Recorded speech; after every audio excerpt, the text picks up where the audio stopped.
Halo semua, kembali lagi bersama aku Indira Vikasari. Di sini aku bakal ngejelasin tentang pencegahan penularan COVID-19 dan pembelajaran e-learning di sekolah.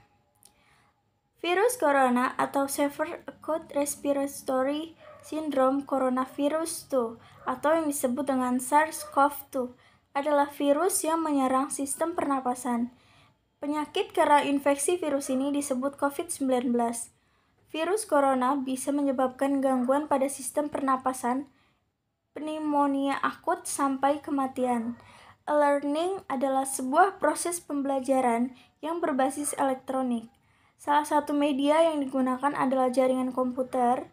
Dengan dikembangkannya di jaringan komputer memungkinkan untuk dikembangkan dalam bentuk berbasis web, sehingga kemudian dikembangkan ke jaringan komputer yang lebih luas, yaitu internet. Google Classroom adalah aplikasi yang dikembangkan oleh Google. Berkat aplikasi ini, para pengajar dan siswa dari sekolah manapun bisa berkomunikasi dengan cara yang jauh lebih sederhana. Penyebaran virus corona jenis baru atau SARS-CoV-2 di penghujung tahun 2019 yang kemudian diberi nama COVID-19 sangat menjadi perhatian dan kekhawatiran dunia. COVID-19 pertama kali ditemukan di kota Wuhan, China, yang kemudian bermigrasi dan mewabah ke seluruh dunia. Akibat dari penyebaran yang cukup masif tersebut, pada akhirnya pada tanggal 11 Maret 2020, Organisasi Kesehatan Dunia World Health Organization atau WHO menetapkan penyebaran COVID-19 sebagai pandemi.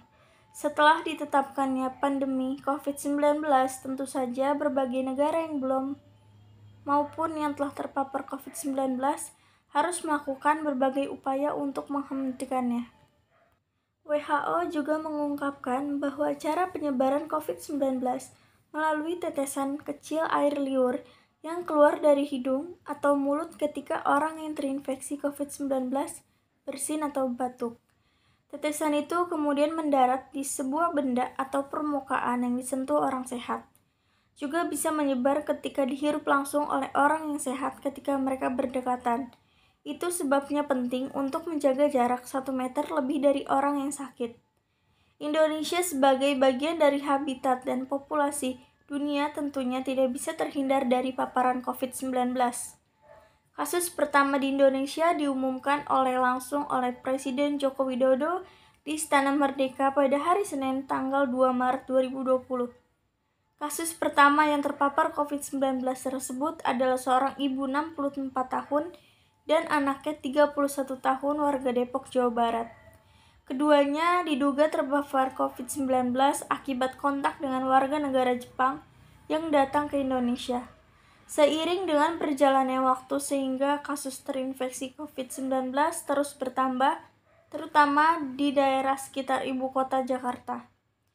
Agar tidak terjadi penularan dan untuk memotong rantai penyebaran, di berbagai negara melaksanakan kebijakan lockdown, seperti di Wuhan, China, Italia, dan Malaysia. Di Indonesia, pemerintah mengeluarkan kebijakan social distancing atau physical distancing, yaitu menjaga jarak, sehingga muaranya pada himbauan untuk stay at home atau berdiam diri di rumah, dan lebih khusus di kota-kota yang sudah terdapat pasien COVID-19. Di Jakarta sendiri sebagai epicentrum penyebaran COVID-19 dengan kasus paling banyak melaksanakan kebijakan pembatasan sosial berskala besar atau PSBB yang akhirnya diikuti oleh provinsi lain di sekitar Jakarta. Adapun pencegahan penularan COVID-19 yaitu dilakukannya seperti meliburkan aktivitas kegiatan belajar mengajar di sekolah dan siswa belajar mandiri di rumah dengan bimbingan guru dan orang tua. Yang kedua, tidak melakukan rapat atau pertemuan atau kegiatan yang sifatnya mengumpulkan massa. Ketiga, untuk sementara waktu, tidak melakukan perjalanan dinas ke luar negeri atau keluar daerah. Yang keempat adalah menjaga area kerja dan fasilitas bersama tetap bersih dan higienis dengan membersihkan dengan secara berkala dengan cairan disinfektan.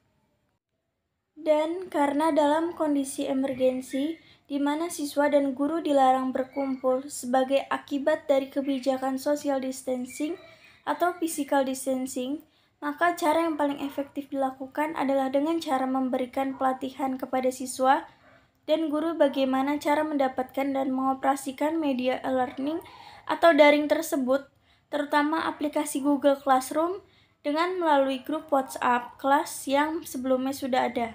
Supaya mereka mudah dipahami siswa dan guru, maka yang dibagikan adalah video YouTube yang berisi tutorial penggunaan aplikasi Google Classroom untuk pembelajaran. Mungkin itu saja yang bisa saya sampaikan terkait informasi tersebut. Semoga kita dapat pembelajaran dari materi tersebut. Sekian, terima kasih.